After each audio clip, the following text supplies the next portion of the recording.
पहला सवाल आपका कि आप चाहते हो कि आप जान जाओ कि आपके जीवन का उद्देश्य क्या है।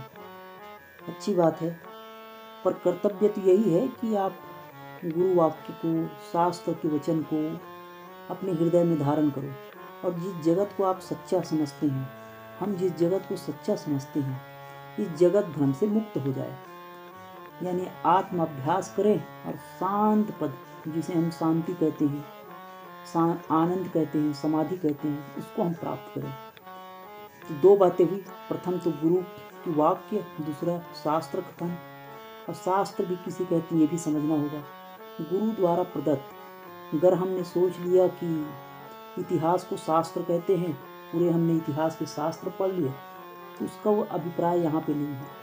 यहाँ अभिप्राय हमारे आत्मशास्त्र, जिनसे हम शांति प्राप्त करें। तो गुरु के वाक्य और शास्त्रों में जो बातें बताई गई है, उसे धारण करें, उसके अभ्यास करें और बुद्धि को शांत आत्मा में लगाएं। यही हमारा जीवन का उद्देश्य होता है और आनंद प्राप्त करें।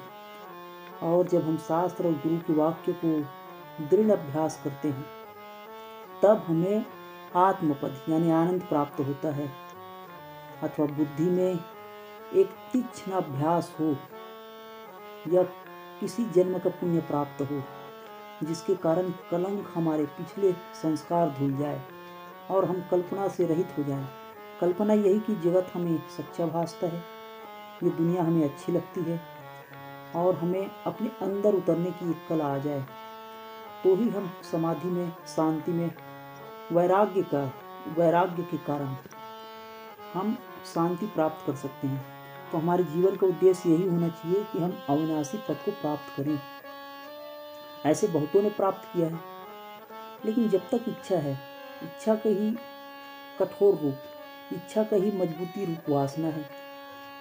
जब विषय ना, मतलब सब्जेक्ट ना हो, उसके बाद भी अगर है, मतलब हमारे मन में वो है कि हमने कभी कुछ खाया, कभी कुछ देखा, किसी से मिला, और वो मन में हमें खलबली मचाती है। अगला व्यक्ति जिनसे हमारी दुश्मनी है या जिनसे दोस्ती है, वो चैन की नींद सो रहा है और हम उसे याद करके दुखी हो रहे हैं, यह समाधि न होगा, यह तो दुख का कारण हुआ।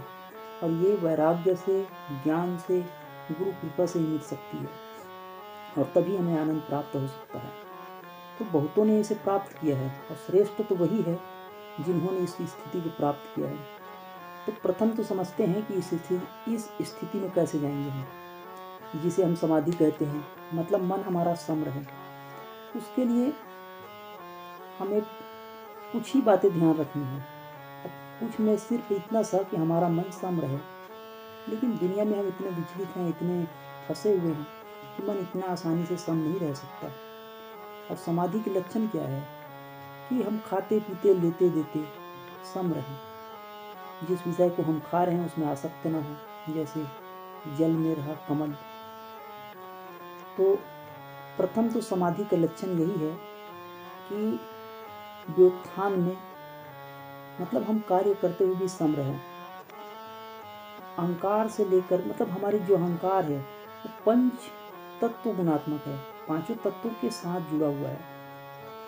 और अगर हम इस जगत को उनसे अलग देखने लगे, हम दृष्टा भाव से देखने लगे, राग द्वेष में सम होने लगे, तो हम धीरे धीरे करके उस स्थिति में पहुंच जाएंगे जिसे समाधि कहते हैं। इसके लिए हमें कठिन अभ्यास की जरूरत है, चित्त की शीतलता की जरूरत है। चित्त में मलिन है, संस्कार है पिछले, उन्हें धोने की जरूरत है। और उसके लिए हमें मैत्री, करुणा,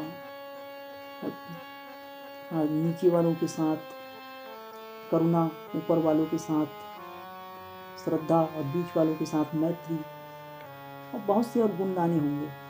ये गुण धीरे धीरे करके विकसित होगा, तभी हमें वो आत्म स्थिति, शांति प्राप्त होगी, जिसे हम समाधि कहते हैं।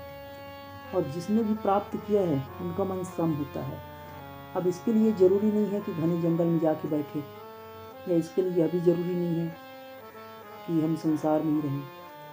इसके लिए जरूरी है हमारा मन, हमारे मन क्या करता है। कई लोग हैं कि जंगल में जाके बैठे हैं लेकिन संसार की बातें याद करते हैं। बहुत तो है, ये भी हो सकता है कि हमारे बीच में ही कोई बैठा हो जो ये सोच रहा हो कि हमें घर कब जाना है, कब ये सत्संग खत्म हो, कब ये ध्यान योग शिविर शांत हो और हम कब घर जाएं। मतलब वो शरीर से तो यहाँ है और मन से वो घर पे है। तो पहला तो मन ने किया, शरीर बाद में करेगा। तो उन्हें केवली भाव प्राप्त ना होगा, मतलब उन्हें समाधि प्राप्त ना होगा। उनके लिए जरूरी है कि आपका मन आपके अनुसार चले, किसी भी इच्छाओं से परे हो जाए, मन की क्षोभ को दूर करे। कुछ वासना है, इच्छा का ही ठोस रूप है वासना। यह शांत ना होगा तब तक कि जब तक कि हमारे हृदय शुद्ध ना होगा। और हृदय शुद्ध करने का कारण भी यही है कि हम शास्त्र चिंतन करें, गुरु वाक्य को धारण करें, बताए नियमों को पालन करें। हमने काफ़ी सारे बता रखे हैं और काफ़ी में सिर्फ इतना सा है कि आप अपने मन को शांत करना सीखें। जो भी बताई जा रही है वो सिर्फ विधियाँ हैं, मुख्य तो आप ही हैं। कि आप जब मन को शांत करने लगोगे तभी मन शांत होगा। आप घर के सोचोगे तो घर की याद करेगा, वन की सोचोगे तो वन की याद करेगा। तो ये संभव ना हो पाएगा कि आप आत्मपद को प्राप्त करो। आत्मपद मीन्स शांति को। अब ऐसा नहीं है कि आपके सामने 4 हाथ के खड़ा करें, वह भी तो मन से जुड़ा हुआ है। तो विदेश का व्यक्ति 8 हाथ का सोचेगा, या हो सकता है कुछ और ही सोचेगा। जैसे हमारे ही तरफ कई लोग लंबे सूंड वाला सोचेंगे, आपकी तरफ कोई सोचेगा कि नहीं गदा वाला सोचेगा। तो यह भी मन से जुड़ा हुआ है। जैसे मन में हमारे संस्कार है, ठीक वैसे ही। और वास्तव में ये मन के ही संस्कार हैं। और मन का मर जाने का नाम ही तो समाधि है। वो जो हम सोचते हैं कि नहीं 4 हाथ या 8 हाथ का या कोई दृश्य दिखे, वह भी समाधि नहीं है। समाधि का मतलब है सम आदि। मन जो है सम हो जाए, काम क्रोध लोभ दोष राग द्वेष में सम रहे, इच्छाओं से परे हो जाए। जब हम सोते हैं तो हमारी कोई इच्छा नहीं होती, लेकिन जब सोने से पहले जो विषय हम सोचे रहते हैं वह सोने के बाद भी हमें और मन में कुछ न कुछ खलबली रहती है। बहुत ज़्यादा काम करते हैं सोते हैं, तो काम की अधिकता के कारण शरीर थक जाता है, शरीर विराम होता है और मन भी कई बार ऐसा होता है कि नीचे चला जाता है। तो कितनी पता है कि कितनी शांति आई समाधि। और भी आपको आनंद की अनुभूति प्राप्त हो गया, जिसका कर्तृत्व अभिमान मिट गया है। जरूरी है कि हम इसके भाव प्राप्त करने के लिए प्रयास करते रहें। मन को सम करने का, शास्त्र चिंतन का, करुणा का, मैत्री का, अमान्यता का, इन सारे गुणों को विकसित करते रहें। मंत्रों का, ध्यान का अभ्यास, तभी हमारी जो इच्छा है वो खत्म होगी। अगर थोड़ा भी इच्छा रह गई तो वो अंकुर आगे जाके और भी वृक्ष बन सकता है। कई व्यक्ति है जो आंखें बंद कर रखे हैं कि धन कैसे प्राप्त करें, तो उनके अंदर छोटा सा भी अगर सूक्ष्म रूप है तो बाद में वृक्ष बनेगा। जब सो के उठेगा तो फिर से वो उनके लिए जाएगा। तो वैसे ही ध्यान में बैठे हैं लेकिन धन की बातें याद आएगी कि उसे हम कैसे पूरा कर ले, तो ये समाधि नहीं है। मन की शांति ही समाधि है। चित्त में मैल है तब तक समाधि नहीं लगेगा। ठीक है, कुछ समय के लिए तो समाधि लगा सकते हैं, कुछ समय के लिए तो शांत बैठ सकते हो, लेकिन कुछ समय भी नहीं बैठ सकते। इसके पीछे कारण यही है कि हम जो जीवन भर किए हैं वो हमें याद आएगा और हम सोचेंगे कि मरने के समय हम समाधि लगाएंगे। अभी तो उम्र बहुत है, थोड़ा रुपया कमा ले, फिर बाद में देखेंगे ध्यान करना, साधना करना। तो ये संभव ना हो पाएगा। जो शुरू से अभ्यास है वही हमें लास्ट में करना है और लास्ट में होगा भी। लेकिन शुरू से जब ध्यान साधना का अभ्यास है ही नहीं तो कैसे संभव होगा। एक सेठ जी है, हम उनसे राशन लेने गए तो सेठ जी बैठे हैं दुकान पे और उनकी बहू बगल में खड़ी है। सुन भी नहीं सकता, बोल भी नहीं सकता, बीमार सा है, गर्दन में कुछ लगा रखा है, कान में भी कुछ लगा है और उन्हें दुकान से फुर्सत ही नहीं। मरने के समय भी फुर्सत नहीं। ये कैसी इच्छा। पर जो बचपन से अब तक किया है वही उन्हें फिर से करा रहा है।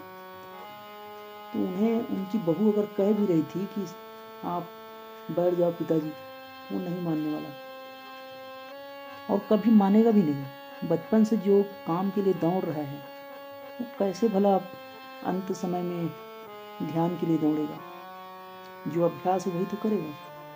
इसीलिए शुरू से ही हमारे हृदय शुद्ध करने के लिए मंत्र जप, ध्यान, शास्त्र चिंतन, गुरु सेवा, गुरु वचन, ये सब करते रहना चाहिए। तो अंत समय में भी शांति प्राप्त होगी। शुरू से ही करना होता है। कोई सोचता है कि बुढ़ापे में करेंगे तो संभव नहीं होगा। आप लाख चाहो तो भी कोशिश कर लो, होने वाला नहीं है। तो समाधि जो है जंगल में लगाओ चाहे घर में लगाओ। घर में लगाओगे तो जंगल की याद आएगी, जंगल में लगाओगे तो घर की याद आएगी। तो ये समाधि नहीं होगा। मन की स्थिति समाधि है, चाहे घर में लगे चाहे मन समाधि ही है। अभ्यास कि आप लोगों के बीच लोगों के बीच में आपका मन क्या करता है। अगर आप घर में संसार में तो थोड़ा एकांत में रहना भी सीखो, या अपने ही छोटे से बच्चे क्या कर रहे हैं जरा देखा इसमें जरूरी नहीं है आँख खुली हो जाए, जरूरी मन हो। वो शांत चित्त ही है जो संसार और कर्तापन से मुक्त है। बहुत ही गहन विषय है और जीवन का उद्देश्य हमारा यही शांत हो आना और अपने गुरु की साधना करते रहें तो धीरे धीरे करके मन शांत होता है। कई दिन सूक्ष्म मन के अंदर से रह जिसे सार कहते हैं और मन में पाप तमाम से चला गया जो तो धीरे धीरे सदा अभ्यास करते रहें। सत्संग, सेवा, शास्त्र और धीरे धीरे करके होगा। इतना आसानी नहीं, जिसने ठान लिया उसने कर लिया। बस कोशिश की बात है। आसान तो ये है कि लोग कोशिश नहीं करते, जो चीज़ की इच्छा करते हैं वही तो प्राप्त करते हैं। जिन्हें जंगल जाने की इच्छा हो जंगल में जाएगा, जिन्हें मधुशाला जाना हो मधुशाला जाएगा। तो जीवन का उद्देश्य हमारा यही होना चाहिए कि हम कैसे शांति को प्राप्त करें। तो बस यही उद्देश्य होता है और उसके लिए सतत अभ्यास करना जरूरी है।